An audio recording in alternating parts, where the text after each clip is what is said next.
In the top stories, stakeholders discuss strategies at Crime Reduction Symposium. Prime Minister Harris encourages young people to apply to serve the nation.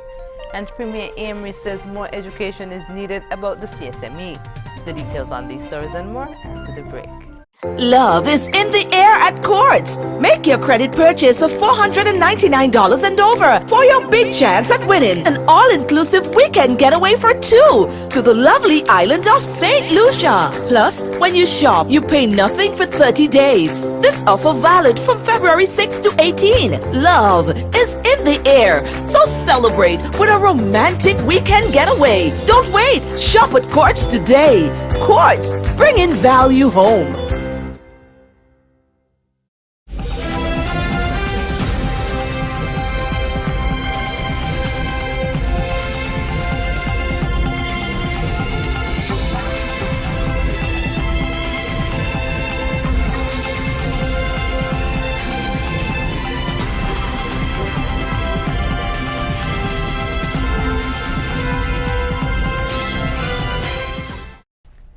Hello and welcome to the ZIZ Channel 5 newscast. I'm Carla Berridge. About 200 stakeholders from various sectors across St. Kitts and Nevis met this morning at the Marriott Resort for National Symposium on the Roots of Crime and Violence. Jason Davis tells us more. The meeting was called an Uprooting Crime and Violence National Crime Reduction Symposium and was organized by the Ministry of National Security and the Private Sector Coalition for Support of Security Initiatives. During his opening remarks, Prime Minister Dr. the Honorable Timothy Harris noted the importance of getting all stakeholders together to come up with strategies to fight crime. All of us can be the victim of criminal activities. And all of us must want a safe and secure St. Kitts and Nevis. I am therefore heartened that so many of us are here in solidarity with that objective to keep St. Kitts and Nevis safe. He also outlined how the symposium ties in with the police's strategic plan over the next few years. The 6-point plan has one of its 6 broad strategies: engagement of stakeholders.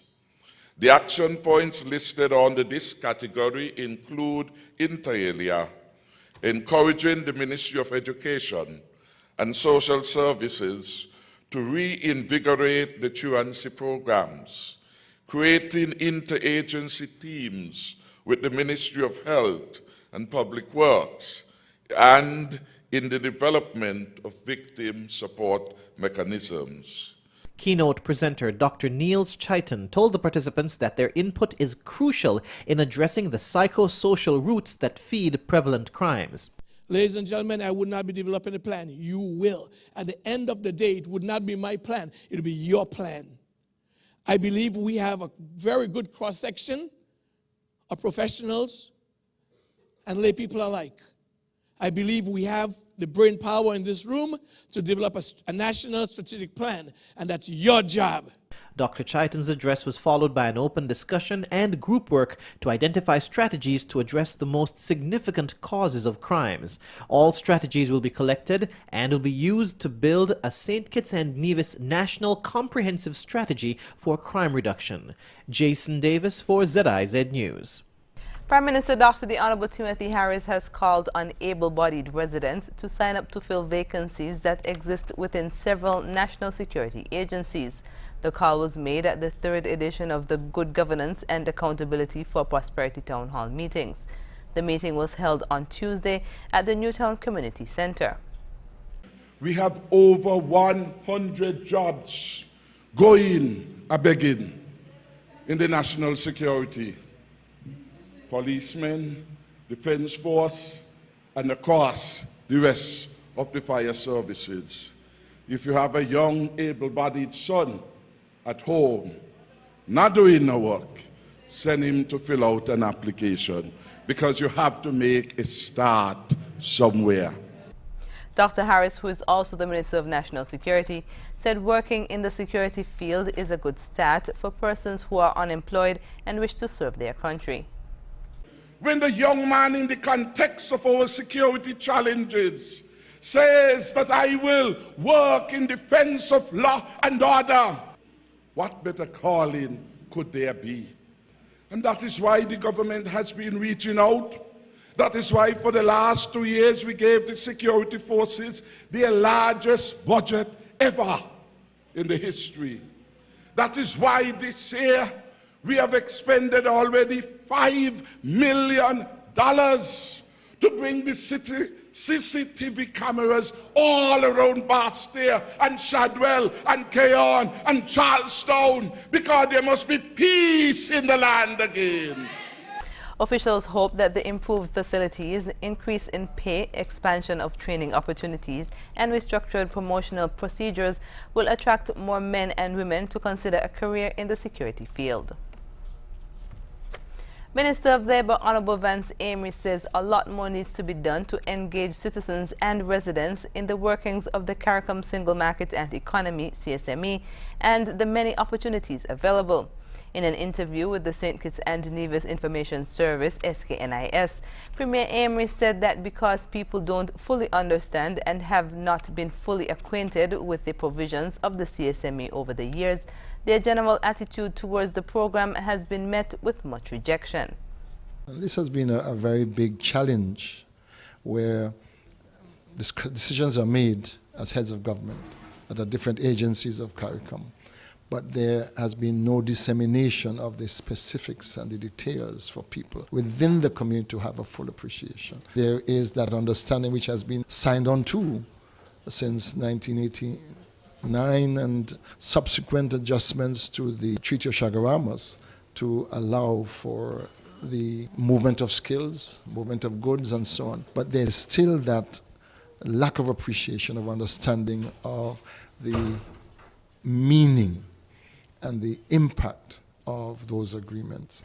Referencing the CSME program to an ongoing 4-day workshop which is aimed at establishing a comprehensive labour market information system, Minister Amory said that it is an effort to remove those grey areas and misunderstandings.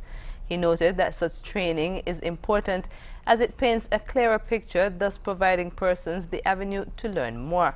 He added that outside of the training workshops, he would hope for the relevant ministries as well as persons who have been trained to engage in an ongoing dialogue with the people, so that we can share the information with the expectation that our people will have a better understanding and therefore do some of the things which are required to make themselves more capable to have the jobs which are available. Foreign investment, local investment. He encouraged all nationals of St. Kitts and Nevis to get themselves qualified, as their level of qualification will determine the type of job they can obtain and where. There is also the need to acquire the CVQs, that is to ensure that we have a Caribbean qualification and be able to get the skill certificate, so that if our nationals have to travel anywhere, they will also have the ability to work in other countries. But I will always say that it is better for them to equip themselves with the necessary skills and qualification to work here, so that the need for external employment or labor to come in would be minimized. Because if the labor force is available here and is equipped, trained, qualified, capable, I think it is easier for the local employer to look at local employees to take up those jobs.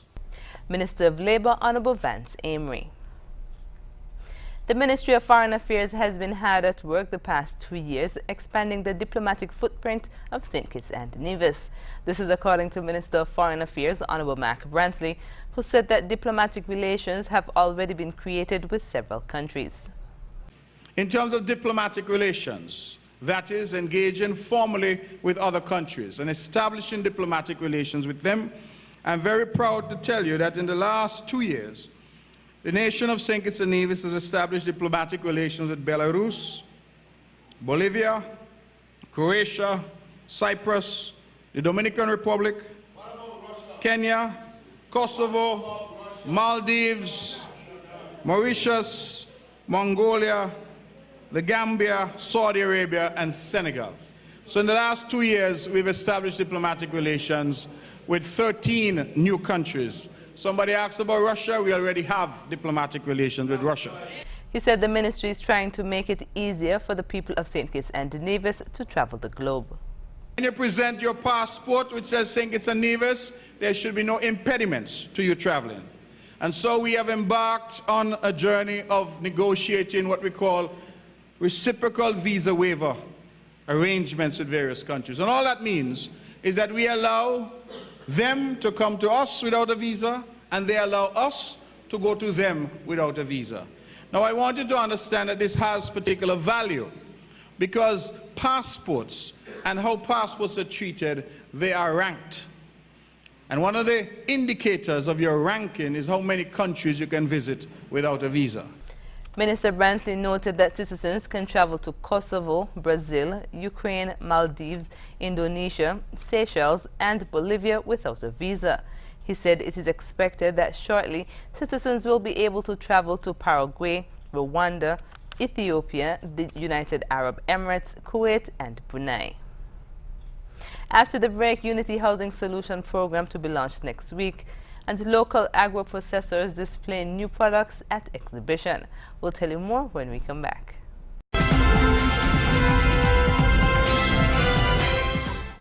The government of St. Kitts and Nevis, in collaboration with the National Housing Corporation (NHC), will launch its Unity Housing Solution Program on Friday, 17th February. The launch will take place on Wellington Road, Bastille at 9:30 a.m. The launch of the Unity Housing Solution Program forms part of the Team Unity Week of activities under the theme Good Governance and Accountability for Prosperity to commemorate the 2-year anniversary of being in government. Prime Minister Dr. The Honorable Timothy Harris and Minister responsible for NHC, Honorable Eugene Hamilton, will address the gathering on the government's performance to date, the new Unity Housing Solution Program, and other future plans. According to a statement from the NHC, the objective of the launch is to sensitize the public of the government's promises, which encompass improving infrastructure, sustainable living, and creating jobs. Another objective is to bring awareness of the 300 houses that will be built across various communities. Plans for distribution, the start date of construction, designs and layouts will be addressed. NHC will be closed for the day to facilitate the occasion. Ambassador to CARICOM and Chairman of the Organizing Committee for the Team Unity Administration's Anniversary Week of Activities, His Excellency Sidney Osbourne, says the government deserves to celebrate a second anniversary in office after the administration fulfilled numerous accomplishments and surpassed expectations. He made the statements while appearing on Wednesday's edition of Working for You on ZIZ Radio. We feel in terms of what has happened, the commitments we made to the people, and what has happened over the 2-year period, that it's really a time for us to celebrate and let people know exactly what has been accomplished in the 2-year period. If people are going to be honest with themselves and look closely at what has happened over the 2 years, they will be satisfied that a lot has been done. And I think, as the Prime Minister has said, and I think other persons have said, we have done so much in 2 years that defies the understanding of some people. He said focus on the second year may seem heightened because the first year was for the government to settle in office. We only formed the government on the 16th of February, and so there's a lot that we didn't know that was going on as far as the government is concerned. So you had to take some time in terms of getting a feel for what is happening, putting certain policies and plans in place and programs. And so the first anniversary was, in a way, low-keyed as opposed to this one. A church service, gospel extravaganza, youth explosion, and the launch of several government programs are just a few of the activities scheduled to commemorate the 2-year anniversary of the Team Unity government. The Team Unity administration's second-year anniversary activities are scheduled to begin on Sunday, February 12th, and will end on Wednesday, February 22nd. Minister of Culture Honorable Sean Richards has praised 2 long-standing carnival supporters for their role in preserving the nation's heritage. He made the comments during a recent ceremony to honor the work of Winston Zach Nisbet and Janet Johnson. Zach, as we know him, has often been referred to as the doctor of culture. He has gone so far as to open his own museum where persons, not just students, but any individual can go to get information about the certain aspects of our culture here in St. Kitts and Nevis, especially about our folklore troops, etc. And for that, indeed, he must be commended. I know that every Easter he also organizes an aquatic sports festival down at the ferry terminal. It is something which is looked forward to by quite a number of persons, and when you look at that festival, it is even different to the normal folklore troupe. So as I said, this is a gentleman who has quite a bit of knowledge of the heritage of the culture here in St. Kitts and Nevis, and he is doing his own part to ensure that it is passed on to future generations. Minister Richards said that in many of the shows, the contestants would be asked to do a performing talent and in some cases design or present a costume and give a speech about some aspect of life in the Federation. He said by looking at all these aspects, there is much exposure of the culture of St. Kitts and Nevis. The minister added that as the culture comes to light, persons in the audience can appreciate and learn from it. While it is that the two individuals are engaged in different forms, I do believe that they have done quite a lot in terms of the history, the heritage, and passing that information along to persons here in St. Kitts and Nevis. Carnival, as I've said to persons, can only be successful with all of the different stakeholders coming together, and they all play an important role. Be it the sponsors, be it the participants, be it the chaperones, be it the members of the carnival committee, be it the public which either comes out and support the different shows or participate in the different shows. The minister said the government appreciates Nisbet and Johnson's work and they hope the partnerships will continue in the years to come. Residents and visitors were given a taste of locally manufactured and packaged food products at a unique exhibition at Port Zante. Here's more. The new Products and Marketing Exhibition is an initiative launched by the Food Processing Commercialization Development Expert Dispatch Project of the Republic of China, Taiwan. The group has been working with local agro-processors to boost their production by improving the products and packaging. Thursday's exhibition gave the agro-processors a chance to show off and market what they've been producing. Project manager Yi Li has been working with the agro-processors, and she says it's important to realize the potential that's growing in your own backyard. I want them to see, for example, I see many noni trees growing widely in St. Kitts, and some people, they don't know how to use it, and because it's a very nutritious and very healthy fruit. So I want people to know that actually they can probably pick the fruit from their own yard and make juice. She said the products are gluten-free, and this can be a selling point for those who are health conscious. Some farmers can use their own cassava or sweet potato or breadfruit. They can make some gluten-free cookies so they can sell it to the tourists from the cruise ship, because nowadays the gluten-free eating is a new trend. Doan Ferdinand is one of the agro-processors who's been working with Miss Lee. At the exhibition, he manned the fresh cane juice stall. He said this is a venture that can be viable in the tourism sector. It's something new to the tourism sector. It's something that we already, as Kittitians, are exposed to and know how it goes, and it has a lot of health benefits. Among the goods on sale were sweet potato cookies, plantain chips, dragon fruit jams, and various dried fruit, produced and packaged by local agro-processors.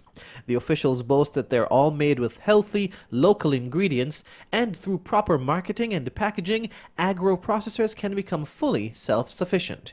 Jason Davis for ZIZ News. Coming up, Dominica's Prime Minister condemns violence. The details when we come back.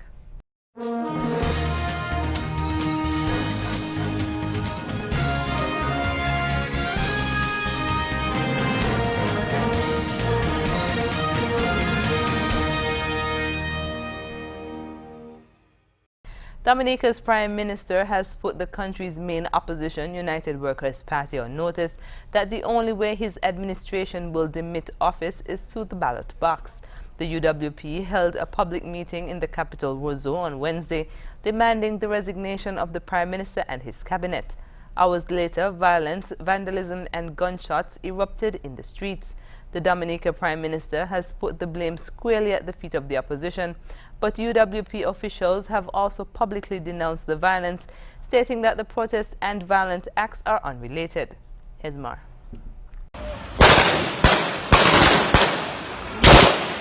Videos spread quickly on Tuesday night, showing riot police taking to the streets of Roseau, Dominica to disperse looters and protesters. The angry mob set fires on the streets of the capital and smashed store windows and looted a number of businesses, including telecoms provider Digicel's flagship store. The country's Prime Minister Roosevelt scurried toward the business center on Thursday morning to assess the damage and meet with business owners and managers. He spoke on the issue and condemned the violence while addressing an event. A riot which was organized clearly by the leadership of the United Workers' Party and the associates. And I visited the Muslim store, for example. They set fire at the back of the Muslim store. And I say the volume of stock, millions of dollars destroyed. Those that were damaged by smoke or by fire were damaged by water. And it is incomprehensible. We're Christian people in this country. Those of us who have a Bible and go to church every morning and praise God or praise Allah will be condoning this action by the United Workers' Party because of our partisanship. Skerritt also made it clear that he would not be stepping down. I am saying to people in Dominica that nobody and no groups of individuals are going to get me out, my government out, without going through the ballots of Dominica. And I will say finally, never take my silence for weakness. I am measured with my approach with life. I have to be reason. I have to get reason to the forefront as the leader of the country. But let it be known that there should be no actions on the part of individuals in Dominica to overthrow this government. None. So if that's what is their intention, I am sending a message to them. They better rethink their plans. The country's National Security Minister, Reuben Blackmore, praised the Commonwealth of Dominica Police Force for its handling of the situation, stating that officers were heckled, stoned and shot at, but did not use deadly force. He confirmed a number of arrests, including one young man who he says confronted police with a 9mm firearm. Meanwhile, the opposition United Workers' Party has issued a statement on the episode. The release condemns the lawlessness in the capital, as well as statements that the party is to be blamed for the violence. It stated that the public meeting ended hours before the rioting. Coming up, South Korea artists sue government over supposed blacklist, and Iraq's Yazidi MP appeals to Trump for help against ISIL. The details when we come back.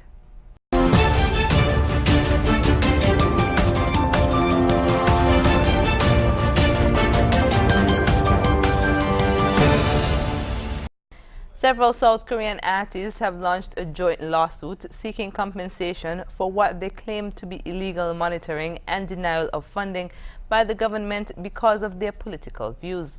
They want $400,000, a figure which they say will rise as more details emerge from a criminal investigation into the supposed blacklist. More in this report. A heated exchange in South Korea's National Assembly helped turn media allegations of a cultural blacklist into a criminal case that could play a part in ending a presidency. The then culture minister was asked repeatedly if she knew of a blacklist, the existence of which she'd previously denied. It is believed that a blacklist that excluded artists from support did exist. Cho Yeon-sun denied personal knowledge of the list, but she was arrested days later, along with the former presidential chief of staff, thought to be behind it all. This week, both were indicted. South Korean media have reported that up to 10,000 names were on the list, including world-famous ones such as film director Park Chan-wook and award-winning novelist Han Kang. But it's lower-profile artists for whom the loss of government subsidies has hit hardest. Some have turned a Seoul Square into a protest and performance site. When this protest began, reports of a cultural blacklist were somewhat lost in the flood of news surrounding the presidential scandal. Now the blacklist itself is part of the impeachment motion against President Park Geun-hye, and many of the artists involved are filing a lawsuit against her and other government figures. Theatre director Lee Hae-sung is one of them. He says his project stopped getting funded about 18 months ago. Retaliation, he believes, for his support of left-leaning politicians. In the past, it was groups that fell victim to censorship. Unlike the previous administration, the Park Geun-hye administration put individual artists on the blacklist and categorized them. It was the act of a dictator. Al Jazeera has reported before on artists being obstructed from displaying politically controversial art. This depiction of President Park Geun-hye was ejected from a leading art event in 2014. Now artists and others, 461 in all, are seeking compensation from the individuals and government bodies they accuse of discrimination. The existence of a blacklist has been gradually disclosed and prosecutors are investigating it. Time is now ripe for victims to take it to court, as people are paying much more attention than before. All this as President Park awaits the Constitutional Court's final verdict on her impeachment. Any proven link between her and an unconstitutional blacklist could just be decisive. Harry Fawcett, Al Jazeera, Seoul. The only Yazidi member of Iraq's parliament is appealing to U.S. President Donald Trump for more help for her people who have been targeted by ISIL. On a visit to Washington, D.C., Vian Dakhil also criticized the U.S. travel ban for failing to distinguish between victim and executioner. Here's more. Vian Dakhil was in Washington to receive this year's Lantos International Human Rights Prize. In 2014, she helped the world realize the dimensions of ISIL's killing, rape, and enslavement of her people, with an impassioned plea to the Iraqi parliament. I beg you, Mr. Speaker. My people are being slaughtered, just like all the Iraqis were slaughtered. Dakhil thanked the U.S. for the airstrikes that ended the siege of Mount Sinjar, where ISIL killed thousands of Yazidi men. But with no sign the Yazidis can return home anytime soon, she said the U.S. and other countries must provide more aid for refugee camps and resettlement. And Dakhil took direct aim at President Donald Trump's executive ban on Iraqis from entering the U.S. But we were shocked with the United States President's latest order. أليس من المستغرب أن يساوي الرئيس الأمريكي بين الضحية والجلاد؟ Isn't it strange that the President of the United States will equalize between the victim and the executioner? After the travel ban was imposed, Dakhil's original visa was canceled. And it was only a day before she arrived here that Rex Tillerson, the Secretary of State, gave her special permission to come to this event. But no Trump administration official attended the ceremony. The event organizers say the immigration ban aimed at keeping the U.S. secure is counterproductive. It's illustrative of how ill-conceived this executive order is, that one of the foremost sort of opponents of ISIS and terrorism and all that it stands for should be excluded from coming to our country under the terms of the executive order.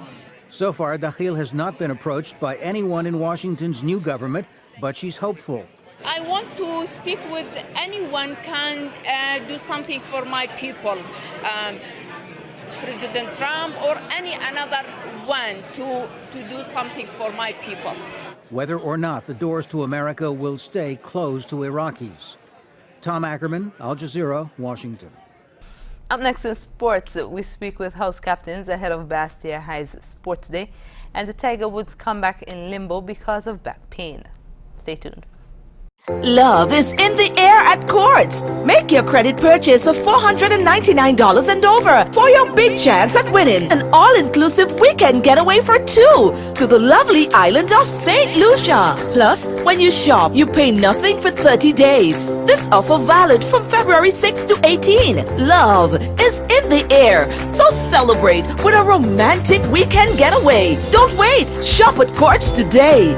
Courts, bringing value home.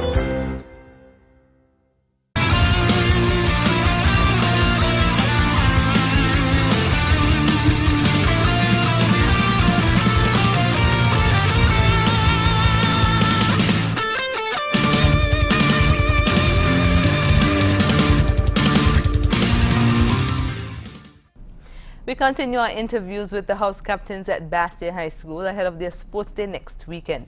Here's Theo Clark. As we continue with the build-up to the Bastille High School sports meet on the 19th of February at the Kim Collins Stadium, we have here Mr. Boone on my right and Mr. Nathaniel on the left. Nathaniel representing Blue House and Mr. Boone representing Powerhouse.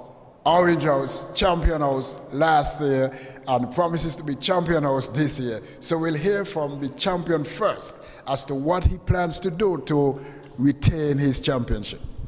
Well, for me, simple. You know, we have the athletes them there. They're done already, so they're just going to go out there and do what they have to do. We have to put much effort into it. They're going to perform, they always perform. And that's the Orange House itself. Orange House just have the power. So we're going to go out there and dominate. Bruno has a lot of work to do, you know? Well, we'll hear from Mr. Nathaniel because he said you have a lot of work to do. Quite frankly, they don't understand what they're doing. So they don't understand that Blue House is the only relevant house in the school. For those of you who know Bastille High School, you know that our theme colors for the school are yellow and blue. And no other color can stop us, you understand? Our athletes have been training very hard, and we are looking forward to a successful event come Sports Day on the 19th. So you understand, thunder makes a lot of noise, and once the thunder is present, you will know that we are here to dominate every single thing. You, my people out there, come to the Kim Collins Stadium on the 19th of February. We're not forgetting red and green. There are some dominant colors too, red and green. But not as dominant as blue. Professional champions do things professionally, and so we won't make a lot of noise. We're just going to come and we're going to show them how things are done. This one will be exciting. We hope to see you there. Eric Guay led the veteran Canadians over the favored Norwegians in the Super G on Wednesday and became the oldest gold medalist at the World Ski Championships. He might be 35, but Canadian veteran Eric Guay just became a ski world champion to join the recent list of mid-30-somethings proving age is just a number. It's only February, and already Roger Federer, Serena Williams, and Tom Brady have shown that the youngsters don't have a monopoly on winning. Guay hadn't won for almost 3 years when he became skiing's oldest world champion with a victory Wednesday in the Super G at Glitzy St. Moritz. Guay's achievement comes 3 days after 39-year-old quarterback Brady steered the New England Patriots to a remarkable Super Bowl victory after trailing the Atlanta Falcons 28-3 in the third quarter. Tiger Woods' comeback to golf is in limbo as back injuries continue to keep him away from the game. Here's more. Tiger Woods has admitted he will never feel great again, and his comeback is in limbo after pulling out of an event in Dubai. "I don't think I will ever feel great because it's 3 back surgeries, 4 knee operations," Woods said in an interview. "There was a lot of dark times when I couldn't get out of bed, couldn't move, the pain was too great. Anyone who's ever had nerve pain in their back, they certainly understand what that feels like. I honestly didn't know this time last year, I didn't know if I'd ever play golf again, just because of the fact that it's nerve pain." When we come back, we'll have another look at the stories that made the headlines.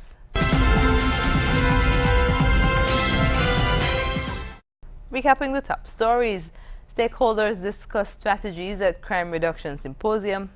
Prime Minister Harris encourages young people to apply to serve the nation. And Premier Amory says more education is needed about the CSME. And that's the end of the Zalizer Channel 5 newscast. Thank you for joining us. I'm Carla Berridge. Goodbye.